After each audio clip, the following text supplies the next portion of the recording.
kita akan membahas perkembangbiakan vegetatif pada tumbuhan. Apa itu perkembangbiakan vegetatif pada tumbuhan? Disimak baik-baik ya. Perkembangbiakan vegetatif adalah cara tumbuhan berkembang biak yang tidak melalui proses perkawinan.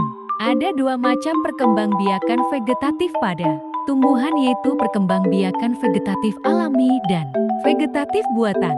Kita akan membahas perkembangbiakan vegetatif buatan. Perkembangbiakan secara tidak kawin pada tumbuhan yang sengaja dilakukan oleh manusia atau bantuan manusia disebut perkembangbiakan vegetatif buatan. Contoh perkembangbiakan vegetatif buatan adalah okulasi dan lain-lain. Sekarang kita akan membahas okulasi dan bagian-bagian bunga sempurna. Kita mulai dari okulasi dulu ya. Okulasi adalah salah satu cara meningkatkan mutu tumbuhan dengan cara menempelkan sepotong kulit pohon yang bermata tunas dari batang atas pada suatu irisan dari kulit pohon lain, biasa diambil dari batang bawah, sehingga tumbuh bersatu menjadi tanaman yang baru. Okulasi merupakan teknik pengembangbiakan tanaman secara vegetatif, yaitu dengan cara menempelkan mata tunas dari suatu tanaman kepada tanaman lainnya. Okulasi bertujuan untuk menggabungkan sifat yang baik dari masing-masing tanaman yang diokulasikan sehingga mendapatkan varietas tumbuhan yang lebih baik. Prinsip dasar dari okulasi adalah penempelan atau penggabungan batang bawah dengan batang bagian atas. Okulasi memerlukan teknik tersendiri supaya tujuan okulasi dapat berhasil.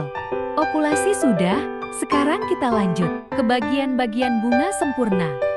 Sebelumnya, apakah teman-teman sudah tahu apa itu bunga sempurna? Ya, benar sekali. Bunga sempurna adalah bunga yang memiliki alat jantan benang sari dan alat betina putik secara bersama-sama dalam satu organ. Bagian-bagian bunga sempurna adalah sebagai berikut. Pertama, benang sari. Alat kelamin jantan pada bunga adalah benang sari. Benang sari terdiri atas kepala sari dan tangkai sari. Di dalam kepala sari terdapat butir-butir serbuk sari sel kelamin jantan.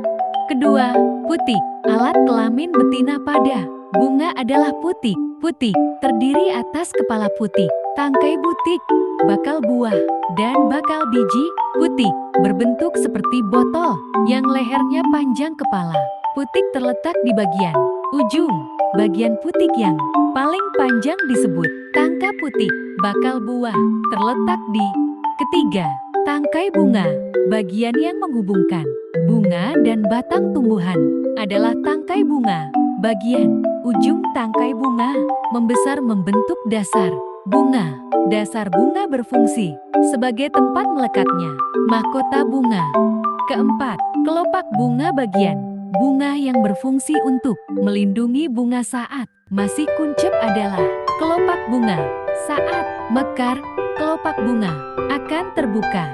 Setelah mekar, letak kelopak bunga berada di bagian luar mahkota bunga sebelah bawah. Kelima, mahkota bunga. Bagian bunga yang memiliki warna menarik dan paling indah adalah mahkota bunga. Fungsi mahkota bunga adalah melindungi putik dan benang sari saat kuncup. Keenam, biji.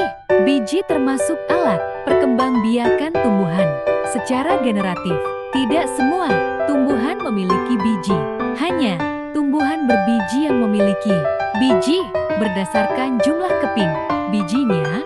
Tumbuhan berbiji dikelompokkan menjadi dua, tumbuhan monokotil berkeping satu dan tumbuhan dikotil berkeping dua. Itulah bagian-bagian bunga sempurna. Contoh bunga sempurna adalah bunga matahari. Bunga matahari adalah salah satu contoh bunga sempurna karena bunga matahari ini memiliki benang sari dan putik pada satu titik bunga. Benang sari dan putik ini letaknya saling berdempetan yang menyebabkan proses penyerbukan dapat terjadi. Sekian dari presentasi kami. Terima kasih sudah menyaksikan.